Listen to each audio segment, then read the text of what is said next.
Hello दोस्तों, स्वागत है आपका मेरे यूट्यूब चैनल में।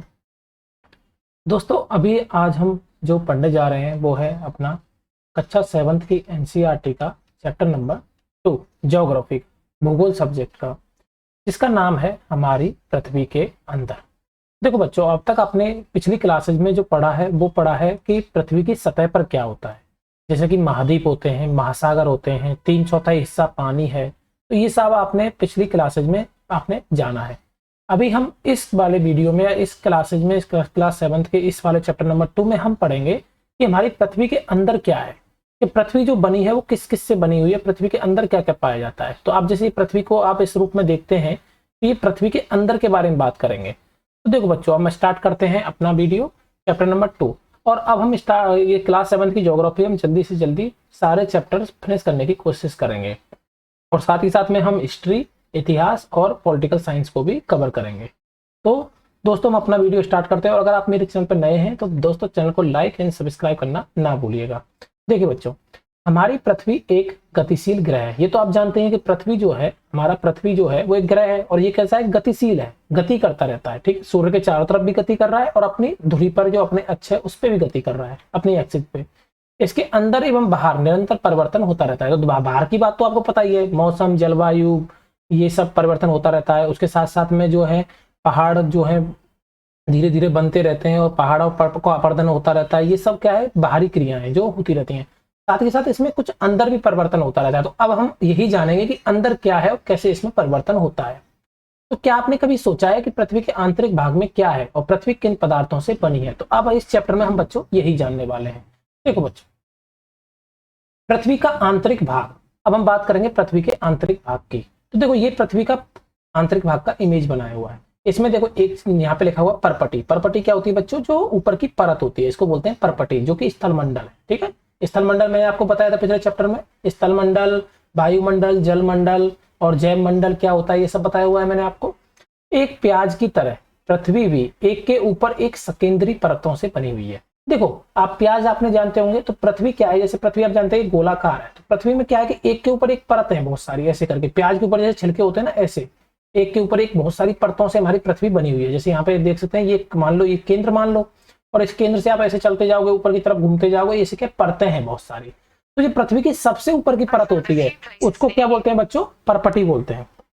पृथ्वी की सबसे ऊपरी परत को बोलते हैं बच्चों परपटी। ठीक है, यहाँ पे आपको समझ में आया, पृथ्वी की सबसे ऊपरी परत को बोलते हैं परपटी। यह सबसे पतली परत होती है, सबसे पतली वाली परत होती है परपटी, यानी परपटी जो है वो सबसे पतली परत है। यह महाद्वीपीय संहति में 35 किलोमीटर एवं समुद्री सतह में केवल 5 किलोमीटर तक है। मतलब महाद्वीप संहति में कितनी है बच्चों? इसकी चौड़ाई कितनी है? 35 किलोमीटर। यानी जहां पे महाद्वीप पाए जाएंगे, जहां पे महाद्वीप होते हैं, महाद्वीप क्या होते हैं बच्चों? जिसपे हम रहते हैं, महाद्वीप जो स्थल भाग होता है, तो वहां पे तो ये 35 किलोमीटर इसकी जो है चौड़ाई, एक तरह से ऊंचाई मान लीजिए, ऐसे मानेंगे तो। और जहां पे समुद्री सतह होती है वहां पे केवल 5 किलोमीटर मोटी है, एक तरह से ऐसे बोल सकते हैं। जैसे यहाँ पे इस वाले फोटो में देखेंगे, जैसे ये पृथ्वी की परत है, तो ये महाद्वीप है, तो ये महाद्वीप वाला भाग है। तो यहाँ पे इसकी जो आप ये देखोगे परत की जो वो चौड़ाई है कितनी हो जाएगी, मोटाई देखोगे कितनी हो जाएगी बच्चों? 35 किलोमीटर। और जहाँ पे ये महासागर है, महासागर में तो क्या है, पानी होता है, यहाँ पे तो ऊपर पानी भरा रहता है। ठीक है, और परत होती है, पतली परत होती है, तो ये कितनी हो जाएगी बच्चों? 5 किलोमीटर। तो ये आपको याद रखना है कि महाद्वीप, महासागर इस संहति में ये 5 किलोमीटर होती है परत इसकी, और जहाँ पे महाद्वीप होते हैं वहां पे 35 किलोमीटर होती है। अब यहाँ पे ये याद करने लायक है वो आपके लिए ये है कि महाद्वीप की जो संहति होती है, महाद्वीप की जो परत होती है, वो मुख्य रूप से किसकी बनी होती है बच्चों? सिलिका और एल्यूमिनियम। इससे बनी हुई है सिलिका, यानी सिलिका को SI लिखते हैं, और एल्यूमिनियम को क्या लिखते हैं? AL। तो एल्यूमिनियम, सिलिका और एल्यूमिनियम, तो ये हो जाएगा Cl। इसलिए इसको क्या बोलते हैं? Cl बोला जाता है, इसलिए इसे क्या बोला जाएगा? Cl। आप ऐसे तो पढ़ोगे C+Al यानी Cl। C मतलब सिलिका और Al मतलब एल्यूमिनियम, तो इसको क्या बोला जाता है? Cl बोला जाता है। तो आपसे कोई पूछे कि जो महाद्वीप की जो परपटी है, जो महाद्वीपीय संहति है, वो किससे बनी है? तो आप बोलोगे Cl से बनी है। और जो महासागर की परपटी है वो मुख्यतः किससे बनी है बच्चों? सिमे, यानी कि सिलिका और मैग्नीशियम। ये महासागर वाला जो पार्ट है किससे बना है बच्चों? सिलिका प्लस मैग्नीशियम, तो इसको क्या बोल देंगे बच्चों? सिमे, तो बोला जाता है सिमे। ठीक है, इसलिए इसे सिमे कहा जाता है। क्या कहा जाता है बच्चों? सिमे। तो यहां तक आपको समझ में आया बच्चों? तो आपने सबसे पहले अभी किसकी बात की है? परपटी की बात की है। तो आपकी जो सबसे ऊपरी परत है, आपसे कोई पूछे परपटी क्या है, ठीक है, तो आप बताओगे पृथ्वी की सबसे ऊपर की जो परत है, पतली परत है, उसको बोलते हैं परपटी, जिसपे हम रहते हैं, एक तरह से जो स्थलमंडल का भाग है। और आप ये बोलोगे कि इसमें जो महाद्वीपीय संहति होती है वो 35 किलोमीटर चौड़ी होती है और जो महासागर की संहति होती है वो 5 किलोमीटर चौड़ी होती है। फिर आप कहोगे कि जो महाद्वीप की संहति है वो बनी रहती है सिलिका प्लस एल्यूमिनियम से, इसलिए इसको Cl कहा जाता है। और जो महासागर की संहति है वो बनी रहती है बच्चों सिलिका प्लस मैग्नीशियम से, इसलिए इसको सिमे कहा जाता है। तो यहां तक आप बता दोगे बच्चों। अब देखो इसमें कुछ याद करने लायक चीजें हैं, जैसे ये याद कर लीजिएगा कि विश्व की जो सबसे गहरी खान है वो कहां पे है, दक्षिण अफ्रीका महाद्वीप में। आपको याद है दक्षिण अफ्रीका महाद्वीप, वहां पर है विश्व की सबसे गहरी खान और इसकी गहराई है लगभग 4 किलोमीटर। यानी कि गहराई कितनी है बच्चों, 4 किलोमीटर। जो खान खोदी गई है सतह से आप कितना नीचे तक जा सकते हो, 4 किलोमीटर तक। और तेल की खोज में इंजीनियर 6 किलोमीटर गहराई तक खोद चुके हैं। यानी तेल की खोज में गहराई कितने जो इंजीनियर्स हैं वो कितने नीचे तक जा चुके हैं, 6 किलोमीटर तक पृथ्वी की सतह में जा चुके हैं। यानी परत से लेके यहाँ से 6 किलोमीटर तक। अच्छा बच्चों, मैं आपसे पूछूं कि पृथ्वी की जो आपकी त्रिज्या है वो कितनी है बच्चों, ये बता सकते हो? आपको याद है पृथ्वी की जो त्रिज्या है यहाँ से यहाँ तक कितनी है? तो आपको याद होगा ये कितनी है, 6400 किलोमीटर। कितनी है बच्चों, 6400 किलोमीटर। तो पृथ्वी के केंद्र तक पहुंचने के लिए जो बिल्कुल असंभव है, आप पृथ्वी के केंद्र तक नहीं जा सकते बच्चों। यहां तक कितना भी गड्ढा खोद के जाइए आप नहीं जा पाओगे। अभी तक देख रहे हो आप 6 किलोमीटर तक जा पाए हम, तो 6400 किलोमीटर तक आप जा पाओगे नहीं, क्योंकि यहाँ पे क्या है बच्चों, क्रोड़ में जो ये आपका जो सबसे आंतरिक भाग है ये क्रोड़ है। यहाँ पे गर्म लावा है, बहुत ज्यादा इसका टेम्परेचर है। यहाँ पे कोई भी चीज जाएगी पिघल जाएगी, यहाँ का टेम्परेचर बहुत हाई है। आपको समुद्र की सतह पर 6000 किलोमीटर गहराई तक खुदाई करनी पड़ेगी। आपको 6000 किलोमीटर तक खोदना पड़ेगा, तब आप इसकी कहां पर जा पाओगे, केंद्र पे जा पाओगे। तो इतना पॉसिबल नहीं है, जो कि क्या है, असंभव है अभी के टाइम पे। यहां तक आपको समझ में आया बच्चों? परपटी के ठीक नीचे क्या है, मेंटल होता है। परपटी के ठीक नीचे, जैसे आपने देखा कि ये हमारी पृथ्वी है, इसके ऊपर की परत तो होगी परपटी, ऊपर की परत होगी परपटी, जो 35 किलोमीटर तक है। महाद्वीप में तो 35 किलोमीटर तक है। उसके नीचे क्या पाया जाता है बच्चों, उसके नीचे वाली जो परत है 35 किलोमीटर के बाद, वो है आपकी मेंटल। उसको क्या बोलते हैं बच्चों, मेंटल। और जो कहां तक है, 2900 किलोमीटर गहराई तक। यानी कि ऊपर से लेके 2900 किलोमीटर तक आप जाओ, वहां तक आपको क्या मिलेगा बच्चों, पेंटल मिलेगा। क्या मिलेगा बच्चों, मेंटल मिलेगा। इसकी सबसे आंतरिक परत है क्रोड़, और सबसे जो अंदर की परत है इसको क्या बोला गया है, क्रोड़ बोला गया है। और सबसे आंतरिक परत को क्रोड़। इस वाले इमेज में देखो, ये जो आपकी बुक में दिया गया है, देखो ये वाला, ये मैं आपको अच्छे से यहाँ पे दिखाता हूँ। देखो बच्चों, ये तो होगी परपटी परत, जो कि आपकी कितनी है, 35 किलोमीटर गहराई तक ही है। उसके बाद में ये आपका मेंटल है, ये आप देख रहे हो, ये पूरा यहाँ से यहाँ तक, यहाँ से लेके यहाँ तक, ये 2900 किलोमीटर गहराई तक है। यानी यहाँ तक 2900 किलोमीटर तक क्या है, आपका मेंटल है। और फिर आंतरिक क्रोड़ कहां से कहां तक है, 0 से लेके 2900 किलोमीटर तक, यहाँ तक, ये क्या है बच्चों, आपका क्रोड़ है। ये देख रहे हो आप, इसका टेम्परेचर लाल है, एक तरह से लावा टाइप का है। तो ये आपको पता चला। तो आपसे कोई पूछे कि पृथ्वी की 3 परतों के नाम बताइए, तो आप क्या बोलोगे बच्चों, सबसे बाहरी परत हो गई आपकी परपटी, उसके ऊपर आ गया आपका मेंटल, उसके नीचे मेंटल, और सबसे आंतरिक परत है क्रोड़, जिसकी त्रिज्या लगभग 3500 किलोमीटर है। तो इसकी त्रिज्या कितनी हो जाएगी, 3500। देखो आप ऐसे याद रख लो, यहां से परपटी ये क्रोड़, ये हो गया हमारा केंद्र, पृथ्वी का ये हो गया केंद्र, और ये वाली जो है ये एरिया हो गया इसका, किसका, क्रोड़ का। तो क्रोड़ की त्रिज्या कितनी है, 3500। और इसके ऊपर 2900 किलोमीटर और चले जाओ, तो 3500 प्लस 2900 कितना होता है बच्चों, 6400। वही तो त्रिज्या है पृथ्वी की लगभग। तो ये कितना हो जाएगा आपका, ये यहाँ से यहाँ तक गोला बना दीजिए, ये हो जाएगा आपका मेंटल। यानी कि यहाँ से 3500 से लेकर 6400 तक। और इसके ऊपर 35 किलोमीटर की जो पतली सी परत है वो क्या है, हमारी परपटी। बस इतना है, आपको याद रखना है। यह मुख्यतः निकल एवं लोहे की बनी है। अब आपसे कोई पूछे क्रोड़ जो है वो किसका बना हुआ है, आंतरिक परत जो क्रोड़ है, तो उसमें पाया जाता है निकेल प्लस फेरस, यानी कि लोहा। यानी कि निकेल प्लस लोहा, ये कहां पर पाया जाता है, क्रोड़ में पाया जाता है, इसलिए इसे निफे कहते हैं। इसलिए इसको क्या बोला जाएगा बच्चों, निफे। अब आपको याद हो गया। केंद्रीय क्रोड़ का तापमान और दाब काफी उच्च होता है, ये आपको याद रखना है। तापमान बहुत ऊंचा है, दाब भी बहुत ऊंचा है। तो अब आपको पता चल क्या क्या याद रखना है कि पृथ्वी की आंतरिक परत किसकी बनी हुई है, क्रोड़। किसका बना हुआ है, निकल प्लस फेरस। और आपका जो महासागरीय परपटी है वो किसकी बनी है, सिमे। और जो महाद्वीपीय संहति है वो किसकी बनी है, Cl, सिलिका प्लस एल्यूमिनियम। अब देखो बच्चों, यहाँ पे ये आपके क्वेश्चन बन सकते हैं जो आपको मैंने बता दिए। अब पृथ्वी के आयतन का केवल 1% हिस्सा ही क्या है बच्चों, परपटी है। पृथ्वी के आयतन का जो 1% हिस्सा है वो क्या है, आपका परपटी है। यानी कि ऊपर की जो परत है वो 1% हिस्से में ही आती है। और 84% जो है वो मेंटल, और 15% हिस्सा क्रोड़ है। ये आपको याद रखना है बच्चों कि 84% हिस्सा क्या है, मेंटल, और 15% हिस्सा क्या है, क्रोड़।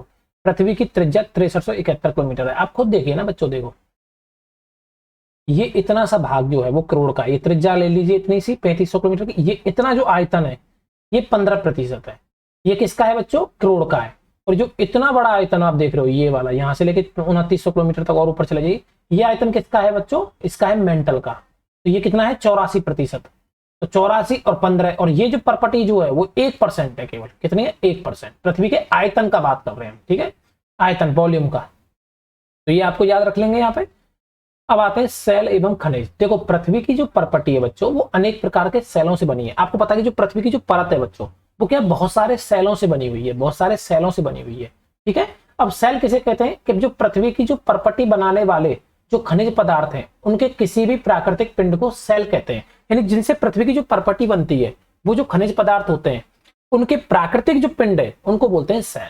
यानी कि जो पृथ्वी की जो प्रॉपर्टी जिन खनिज पदार्थों से बनती है, उनके जो प्राकृतिक पिंड है उनको बोलते हैं सेल।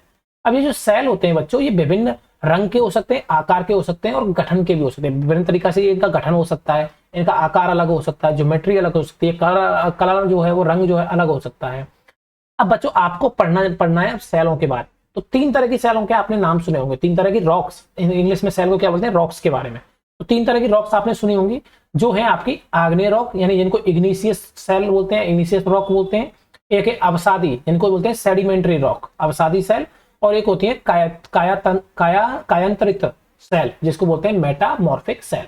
ये आपने 3 तरह की सेलों के नाम आपने सुने होंगे, आग्नेय, अवसादी, कायांतरित। आग्नेय, अवसादी और कायांतरित।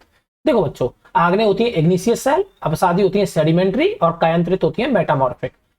होता क्या है कि जो द्रवित मैग्मा होता है, द्रवित मैग्मा मतलब जो मैग्मा जो द्रव के रूप में होता है, ठीक है, जब वो ठंडा होता है, मैग्मा मतलब लावा, जो आपने मैग्मा लावा देखा होगा आपने, जो मैग्मा होता है जो द्रव के रूप में होता है, जब वो ठंडा होकर ठोस हो जाता है, ठंडा होकर बच्चों क्या हो जाता है? ठोस हो जाता है।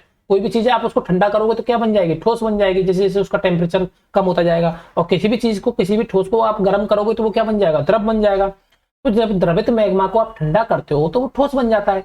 और इस प्रकार जो बने सेल हैं उसको क्या बोलते हैं बच्चों? आग्नेय सेल बोलते हैं। और इन्हें प्राथमिक सेल भी कहते हैं। ये क्या है? हमारी प्राइमरी रॉक्स हैं। प्राइमरी रॉक्स क्या होती हैं बच्चों? इग्निशियस रॉक्स होती हैं, जो आग्नेय रॉक होती हैं, जो आग्नेय सेल होती है, उनको हम प्राथमिक सेल भी कहते हैं। क्योंकि इनमें क्या है, कुछ नहीं हो रहा है, ये क्या है, हमारी प्राइमरी फॉर्म में बनी है। ये केवल हमने क्या किया, द्रवित जो मैग्मा था, लावा था, उसको ठंडा किया, उसको ठंडा करने से क्या बन गया? ये ठोस बन गया, और ये क्या बन गया? प्राथमिक सेल बन गई, ये आग्नेय सेल बन गई। आग्नेय सेल जो होती है बच्चों 2 प्रकार की होती है। अब इन आग्नेय सेल के भी 2 टाइप हैं, एक है अंतर्वेदी सेल और एक है बहिर्वेदी सेल। एक क्या है बच्चों? अंतर्वेदी, और एक क्या है? बहिर्वेदी, जिसके बारे में हम आगे बात करेंगे। तो आपको बस इतना समझ में आया कि सेल जो होती हैं वो 3 प्रकार की होती हैं, आग्नेय, अवसादी, कायांतरित। आग्नेय सेल क्या होती हैं? जो द्रवित मैग्मा है वो ठंडा होकर ठोस हो जाता है, तो उनको आग्नेय सेल कहते हैं, और इन्हीं को हम प्राथमिक सेल भी कहते हैं। और इनके 2 टाइप होते हैं, अंतर्वेदी सेल और बहिर्वेदी सेल। अब इनके बारे में हम आगे बात करेंगे। देखो, क्या आप ज्वालामुखी, देखो लावा कहां से निकलता है? आपने ज्वालामुखी आपने देखा है ना, लावा ज्वालामुखी से निकलता है। जो लावा आप उसको आपने वो देखा होगा, या आपने कहीं कहीं इमेज में भी देखा होगा, टीवी पे देखा होगा। तो जो लावा निकलता है वो आग की तरह होता है, आग की तरह लाल द्रवित मैग्मा ही क्या कहलाता है बच्चों? लावा कहलाता है, जो पृथ्वी के आंतरिक भाग से निकल के सतह पे आता है। तो आपने देखा होगा ना, इस तरह का यहाँ पे एक इमेज है, क्या देखते हैं, शायद आगे आएगा। आपने इस तरह से देखा होगा फोटो, ये ऐसे और ऐसे, और यहाँ से ये ज्वालामुखी होता है, यहाँ से लावा निकलता रहता है, ऐसे करके लावा निकलता रहता है और यहाँ पे आके जमा हो जाता है।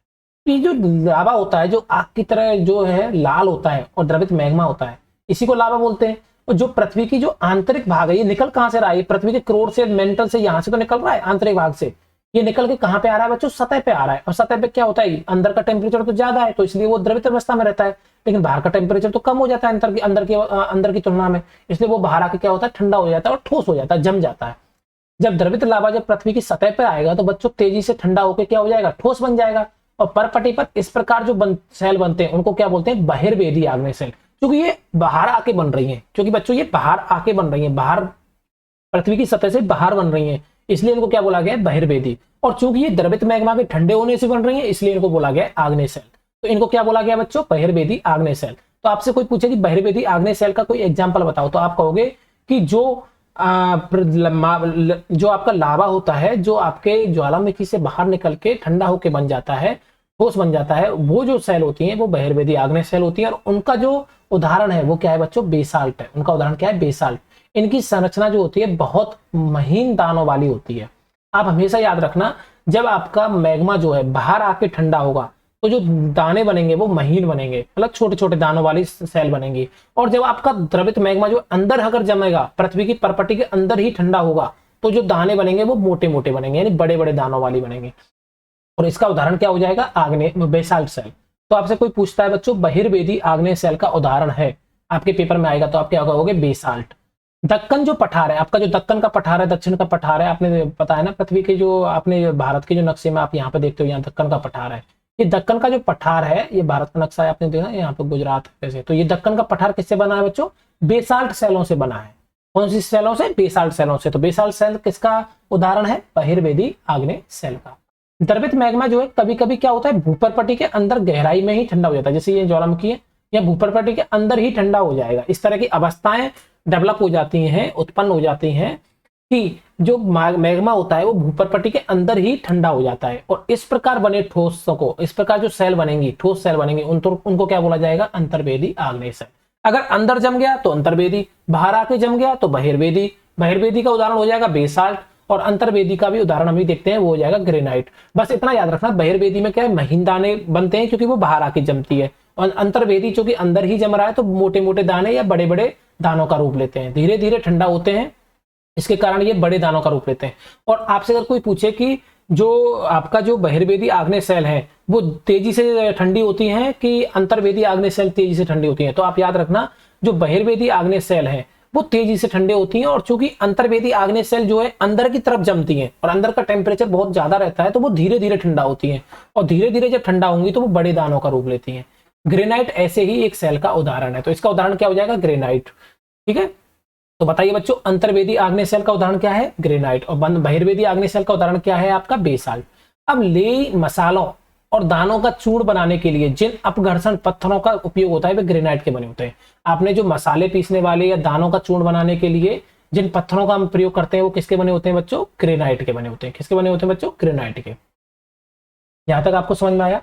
अब होता क्या है, सेलें जो होती हैं वो लुढ़क कर, चटक कर और एक दूसरे से टकराकर छोटे छोटे टुकड़ों में टूट जाती हैं। अब देखो यहाँ पे आके क्या हुआ कि ये हमारा ज्वालामुखी था, इससे आके बाहर आके यहाँ पे हमारी सेल जम गई। ठीक है, ये अंतर्वेदी आग्नेय सेल, यहाँ पे ज्वालामुखी से बाहर निकला लावा और यहाँ पे आके हमारा जम गया। ठीक है, लावा यहाँ पे आके जम गया।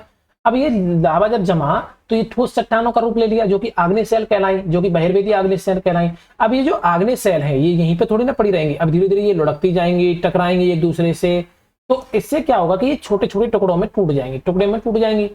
इन छोटे कणों को क्या कहते हैं बच्चों? अवसाद कहते हैं, सेडिमेंट कहते हैं। इनको क्या बोलते हैं बच्चों? अवसाद। ये अवसाद क्या होते हैं? हवा जल के द्वारा एक स्थान से दूसरे स्थान पर पहुंचाकर जमा कर दिए जाते हैं।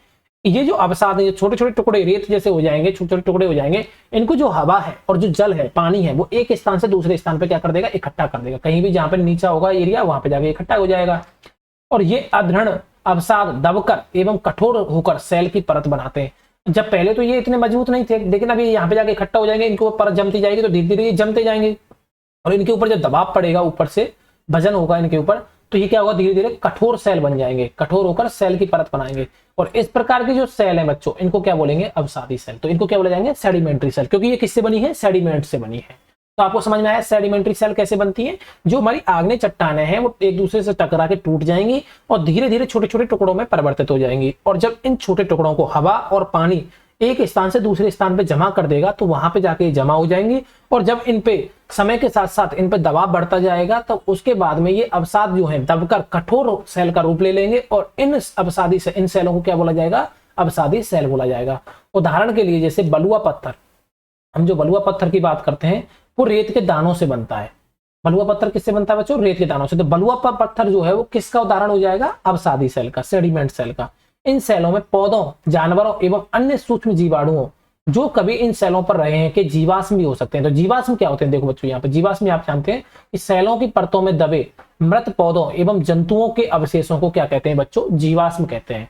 देखो सेलों की जो परतें होती हैं, सेल की जो परतें होती हैं उनमें कुछ क्या होगा, जैसे यहाँ पे देखो, आप ऐसे सोचो, यहाँ पे ये हमारी आग्नेशियस सेल थी, वो यहाँ से जैसे यहाँ से बह के आई और यहाँ पे जाके इकट्ठा हो गई, यहाँ पे इकट्ठी हो गई। अब यहाँ पे कुछ जीवाणु रह रहे होंगे, कुछ जीव जंतु रह रहे होंगे, वो समय के साथ साथ क्या होंगे? यहाँ पे मरते जाएंगे और दबते जाएंगे। यहाँ पे फिर और हमारी जो सेल है वो इकट्ठी होती जाएंगी। तो ये जो हमारे जो जीव जंतु हैं, जो मृत पेड़ पौधे हैं, वो जो इन सेलों के अंदर दब जाएंगे वही क्या कहलाएंगे बच्चों, जीवाश्म कहलाएंगे। तो जो अब बताइए आपको आग्नेय सेलों में जीवाश्म मिलेंगे कि अवसादी सेलों में जीवाश्म मिलेंगे? तो देखो आग्नेय सेल तो मैग्मा के ठंडे होने से बनी है ना, इनमें तो कोई जीवाश्म का मतलब ही नहीं है। तो जीवाश्म मिलेंगे कहां पे, अवसादी सेलों में। इसलिए आप याद रखना कि जहां पे जीवाश्म सेल होती है ना वहीं पे कोयला, ये खनिज पदार्थ मिलते हैं। तो खनिज पदार्थों की ज्यादातर पाने की संभावना कहां पे होती है बच्चों, अवसादी सेलों में। जहां पे अवसादी सेल होंगे वहीं पे आपके खनिज पदार्थ ज्यादा पाए जाएंगे, क्योंकि वहां पे पौधों के, जानवरों के क्या रहते हैं, जीवाश्म रहते हैं। ठीक है बच्चों, ये आपको समझ में आ गया। तो आपको अवसादी सेल समझ में आया, आग्नेय सेल समझ में आया, आग्नेय सेल का एग्जाम्पल समझ में आ गए, अवसादी सेलों के एग्जाम्पल समझ में आ गए। अब बात करते हैं हम कायांतरित सेलों की। तो देखो बच्चों, आग्नेय और जो अवसादी सेल हैं वो उच्च ताप एवं दाब के कारण कायांतरित सेलों में परिवर्तित हो सकती हैं। देखो टेम्परेचर जो है वो उच्च ताप रहेगा कहीं पे और दाब रहेगा, उसकी वजह से जो हमारी आग्नेय सेलें हैं और जो अवसादी सेलें हैं वो क्या होंगी, कायांतरित सेलों में परिवर्तित हो जाएंगी, जिनका नाम ही है मेटामॉर्फिक, यानी परिवर्तन होना। यानी आग्नेय और अवसादी सेल जो है वो उच्च ताप एवं दाब के कारण किस में परिवर्तित हो जाएंगी बच्चों, कायांतरित सेलों में। उदाहरण के लिए चिकनी मिट्टी सिलेट में और चूना पत्थर संगमरमर में परिवर्तित हो जाता है। तो आपसे कोई पूछे कि संगमरमर किसका उदाहरण है, तो आप कहोगे संगमरमर जो है कायांतरित सेलों का उदाहरण है। और जो स्लेट है वो भी किसका उदाहरण है बच्चों, कायांतरित सेलों का उदाहरण है। संगमरमर किससे बनता है, चूना पत्थर से बनता है, और जो स्लेट है वो किससे बनती है, चिकनी मिट्टी से। ठीक है, तो यहां से आपको कायांतरित सेल भी समझ में आया। कायांतरित सेल क्या होता है कि आग्नेय सेल और अवसादी सेलें जो होती है उच्च ताप एवं दाब के कारण कायांतरित सेलों में परिवर्तित हो जाती है। यहां तक आपको समझ में आया। अच्छा, ये यहाँ पे देख लेते हैं इग्निशियस। इग्नियस का मतलब होता है इग्निस, लैटिन शब्द इग्निस से बना है जिसका अर्थ होता है अग्नि। तो इग्नियस में क्या है, अग्नि है, लावा है। सेडिमेंट्री लैटिन शब्द सेडिमेंट से बना है जिसका अर्थ है स्थिर, जिसका अर्थ क्या होता है बच्चों, स्थिर। और मेटामॉर्फिक का मतलब ग्रीक शब्द मेटामॉर्फस से बना है जिसका अर्थ होता है रूप परिवर्तन। ये सब नहीं पूछेगा आपसे, मैंने आपको जो बताया उसी में से क्वेश्चन बनने के चांसेस ज्यादा है। अब देखो बच्चों, सेल हमारे लिए बहुत उपयोगी है। ये सेल हैं जो हमारी, जिनसे हमारे सेल क्या होते हैं, जो खनिज पदार्थों के जो प्राकृतिक रूप है, जो उन्हीं को तो सेल बोलते हैं। जो कायांतरित सेल हैं, जो आपके आग्नेय सेल हैं, जो अवसादी सेल हैं, ये हमारे लिए बहुत जरूरी है। ये कठोर सेलों का उपयोग सड़क बनाने में, घर बनाने में, इमारत बनाने में, पत्थर ये सब हम प्रयोग करते हैं, संगमरमर ये सब आप जानते हैं। आप पत्थरों का उपयोग कई खेलों में करते हैं। उदाहरण के लिए 7 पत्थर पिट्टू आप खेलते थे बचपन में, सत्तोल, 7 पिट्टू, 7 पत्थर पिट्टू, चिबिड्डी, स्टापू या किटकिट, 5 पत्थर गिट्टी, आप गिट्टी ऐसे दाने का वो उछाल के करते थे, वो खेलते होंगे। तो ये सब खेलने में भी आप इनका क्या करते हैं, उपयोग करते हैं। अब देखते हैं बच्चों लाल किला। लाल किला किससे बना है, लाल बलुआ पत्थर से बना है। देख रहे हो आप, लाल किला जो दिल्ली में है लाल बलुआ पत्थर से बना है। ताजमहल किससे बना है बच्चों, सफेद संगमरमर से बना है। और संगमरमर कैसी सेल है, कायांतरित। तो आपसे क्वेश्चन में पूछ लेगा पेपर में कि जो ताजमहल है वो सफेद संगमरमर से बना है, वो किस तरह की सेल का उदाहरण है, तो आप कहोगे कायांतरित सेल का। किस तरह की बच्चों, कायांतरित सेल का। आपको जानकर आश्चर्य हुआ कि किन्हीं निश्चित दशाओं में एक प्रकार की सेल चक्रीय तरीके से एक दूसरे में परिवर्तित हो जाती है। मतलब ये सेलें क्या है कि ऐसा नहीं है कि जैसे आग्नेय सेल है वो अवसादी में बदल गई और आग्नेय और अवसादी कायांतरित में बदल गई, तो अब कायांतरित सेल किसी में नहीं बदलेंगे, ऐसा नहीं है। ये सेलें आपस में एक दूसरे में रूप परिवर्तन करती रहती हैं समय के साथ साथ चक्रीय तरीके से। एक सेल से दूसरे सेल में परिवर्तन होने की इस प्रक्रिया को बोलते हैं सेल चक्र। ठीक है, क्या बोलते हैं बच्चों, सेल चक्र। ये आपको याद रखना, सेल चक्र क्या कहते हैं, एक सेल से दूसरी सेल में परिवर्तन होने की प्रक्रिया। आप जानते होंगे कि द्रवित मैग्मा ठंडा होकर क्या बन जाता है, ठोस आग्नेय सेल बन जाता है। और ये आग्नेय सेल छोटे छोटे टुकड़ों में टूटकर एक स्थान से दूसरे स्थान पर स्थानांतरित होकर किस तरह की सेल बनाती है, अवसादी सेल। ताप एवं दाब के कारण ये आग्नेय एवं अवसादी सेल कायांतरित सेल में बदल जाते हैं। और ये आपको पता ही है, ताप और दाब के कारण जो आपकी अवसादी और आग्नेय सेल है वो किस में बदल जाती है, कायांतरित सेल में। और जब बहुत ज्यादा टेम्परेचर हो जाएगा और दाब हो जाएगा तो ये कायांतरित सेल जो है पुनः पिघलकर किस में बदल जाएंगी बच्चों, द्रवित मैग्मा। यानी जैसे ये आपकी कायांतरित सेल है, इसको जब बहुत ज्यादा टेम्परेचर मिलेगा तो ये किस में बदल जाएगी, द्रवित मैग्मा में बदल जाएगी। तो द्रवित अगर मैग्मा बन गया तो फिर दोबारा से द्रवित मैग्मा ठंडा होगा और किस में बदल जाएगा बच्चों, आग्नेय सेल में। किसमें बदलेगा, आग्नेय सेल में। और ये द्रवित मैग्मा पुनः ठंडा होकर ठोस आग्नेय सेल में परिवर्तित होता रहता है। तो ये चक्कर चलता रहता है। देखो, आग्नेय से अवसादी बना, अवसादी सेल बनी, अवसादी सेलों से कायांतरित सेल बनी, आग्नेय सेल से भी कायांतरित सेल बन सकती है, डायरेक्ट यहाँ पे लिखा है ना, ये रहा। उसके बाद में ये गर्म हुआ, टेम्परेचर बढ़ाया तो ये द्रवित मैग्मा बन गया, और द्रवित मैग्मा ठंडा होकर फिर क्या बन जाएगा, आग्नेय सेल। बस ये याद रखना कि द्रवित मैग्मा जो है वो कभी भी ठंडा होकर अवसादी सेल नहीं बना सकता, हमेशा क्या बनाएगा, आग्नेय सेल बनाएगा। और आग्नेय जो सेल है वही धीरे धीरे टूट के छोटे टुकड़ों में बदल के फिर उनमें जीवाश्म जो है वो दब जाएंगे और धीरे धीरे टेम्परेचर और दाब से वो धीरे धीरे क्या बनाएगा बच्चों, अवसादी सेल बनाएगा। और अवसादी सेल और आग्नेय सेल दोनों उच्च तापमान पे और दाब पे क्या बनाएंगे बच्चों, कायांतरित सेल। और कायांतरित सेल जो है वो पिघल कर उच्च ताप और दाब पे क्या बनाएंगे, मैग्मा बनाएंगे। तो ये चक्र एक चलता रहता है। ये कौन सा चक्र है बच्चों, सेल चक्र। सेल जो होते हैं विभिन्न खनिजों से बनी होती है। खनिज जो है प्राकृतिक रूप में पाए जाने वाले पदार्थ हैं। खनिज जो है प्राकृतिक रूप में पाए जाते हैं, आप जानते हैं लोहा, कोयला, प्राकृतिक गैस, ये सब क्या है, खनिज ही तो है, जिनका निश्चित भौतिक गुणधर्म एवं निश्चित रासायनिक मिश्रण होता है। आपसे कोई पूछे कि खनिज क्या है, खनिज क्या है, खनिजों के एक निश्चित भौतिक गुणधर्म होते हैं। भौतिक गुणधर्म का मतलब ये होता है जिनको हम देख के बता सकते हैं, लोहा ऐसा है, ये है। और रासायनिक होता है कि वो कैसे क्रिया करता है किसी और चीज के साथ में, तो रासायनिक मिश्रण होता है।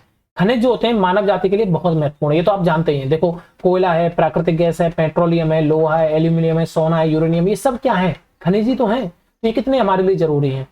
कुछ का उपयोग ईंधन की तरह होता है, जैसे कोयला, प्राकृतिक गैस और पेट्रोलियम, इनका हम उपयोग ईंधन की तरह करते हैं। इसका उपयोग उद्योगों, औषधि एवं उर्वरक में भी होता है, जैसे लोहा, एल्यूमिनियम, सोना, यूरेनियम, इन सब का उपयोग क्या होता है, औषधियों में, उर्वरकों में, ये सब यूज होता है कि नहीं होता। ठीक है, तो आपको यहाँ से ये सब पता चल गया। अब कुछ क्वेश्चन हम चलो यहाँ पे कर लेते हैं। मैं वैसे यहाँ पे आपके साथ साथ कुछ क्वेश्चंस में यहाँ पे करा देता हूँ, बाकी मैं एक अलग से एक वीडियो भी बनाऊंगा जिसमें सारे के सारे हम एनसीईआरटी के क्वेश्चंस करेंगे केवल। पृथ्वी की 3 परतों के नाम क्या है, बताओ बच्चों, क्या परतों के नाम है ये आप बता सकते हो। परपटी, पहली परत क्या हो जाएगी, परपटी, फिर उसके ऊपर उसके बाद क्या हो जाएगी, मेंटल, और उसके बाद हो जाएगी आपकी आंतरिक करोड़। तीनों आप बता सकते हो, नहीं बता सकते, ये तो आप मेरे से पहले बता दोगे। सेल क्या है, सेल आप बता सकते हो, सेल क्या है, परपटी जो आपकी जो परतें, जो आपकी जो परतें बनती हैं जिन खनिज पदार्थों से, उनके प्राकृतिक रूप को क्या बोलते हैं, सेल बोलते हैं। मैंने आपको बताया था। 3 प्रकार के सेलों के नाम लिखो, बता सकते हो आप सेलों के नाम, आग्नेय सेल और अवसादी सेल और कायांतरित सेल। ठीक है बच्चों, ये आप तीनों सेलों के नाम लिख सकते हो। बहिर्वेदी एवं अंतर्वेदी सेल का निर्माण कैसे होता है, ये आप बता सकते हो बच्चों। बहिर्वेदी, अंतर्वेदी मैंने आपको बहुत अच्छे से बताया है। जब आपके जो द्रवित मैग्मा है वो ज्वालामुखी से निकल के बाहर की तरफ आके सतह पर ठंडा हो जाता है, तो उस तरह की सेलों को बोलते हैं अंतर्वेदी सेल, सॉरी बहिर्वेदी सेल। और जब द्रवित मैग्मा अंदर ही, पृथ्वी के अंदर ही ठंडा हो जाता है और जम जाता है, तो उस तरह की सेलों को बोलते हैं बहिर्वेदी सेल। आप इन दोनों में अंतर भी बता सकते हो, आप मेरे को अंतर भी बताना, ठीक है। और आप इन दोनों के एक एक एग्जाम्पल भी याद रखिएगा। सेल चक्र से आप क्या समझ सकते हैं, सेल चक्र से आप क्या समझते हैं, बता सकते हो ना। आपको सेल चक्र मैंने अभी यहाँ पे समझाया था, ये सेल चक्र ही तो है। आग्नेय सेल, अवसादी सेलों में द्रवित मैग्मा ठंडा होकर आग्नेय सेल बना, आग्नेय सेलों से अवसादी सेल बनी, अवसादी सेल और जो आपकी आग्नेय सेल है वो ठंडा होकर कायांतरित सेल बन जाती है जमकर, सॉरी दबाव पर। और कायांतरित सेल जो है उच्च ताप एवं दाब पे किसमें बदल जाती है, मैग्मा में। और मैग्मा फिर से क्या बना जाता है, आग्नेय सेल। ये क्या है बच्चों, आपका सेल चक्र है। सेलों के क्या उपयोग है आप बता सकते हो, कुछ भी उपयोग बता सकते हो आप बच्चों। कोयला, प्राकृतिक गैस है आपका, पेट्रोलियम है, इनके उपयोग बता दीजिए। यूरेनियम, लोहा, एल्यूमिनियम, ये सब क्या है, सेल ही तो है। कायांतरित सेल क्या है, कायांतरित सेल आप बता सकते हो बच्चों। जो आग्नेय सेल और अवसादी सेल होती हैं वो समय के साथ साथ, दाब के साथ साथ किसमें बदल जाती है बच्चों, कायांतरित सेलों में बदल जाती है। और उनका आप एक एक उदाहरण भी याद रखिएगा, सारी सेलों के आप एक एक उदाहरण जरूर याद रखिएगा। द्रवित मैग्मा से बने सेल क्या कहलाते हैं, आग्नेय सेल। पृथ्वी की सबसे भीतरी परत कोक्रोड। सोना, पेट्रोलियम एवं कोयला किसके उदाहरण है बच्चों, सोना, पेट्रोलियम एवं कोयला किसके उदाहरण है बच्चों, बताओ बच्चों। सेल, खनिज और जीवाश्म, ये खनिज है ना, सोना, पेट्रोलियम और कोयला खनिज है। सेल जिसमें जीवाश्म होते हैं, सेल जिसमें जीवाश्म होते हैं वो कौन सी सेल होती हैं, अवसादी सेल होती हैं। ये आपसे पूछ सकता है बच्चों, सेल जिसमें जीवाश्म होते हैं कौन सी है, अवसादी सेल।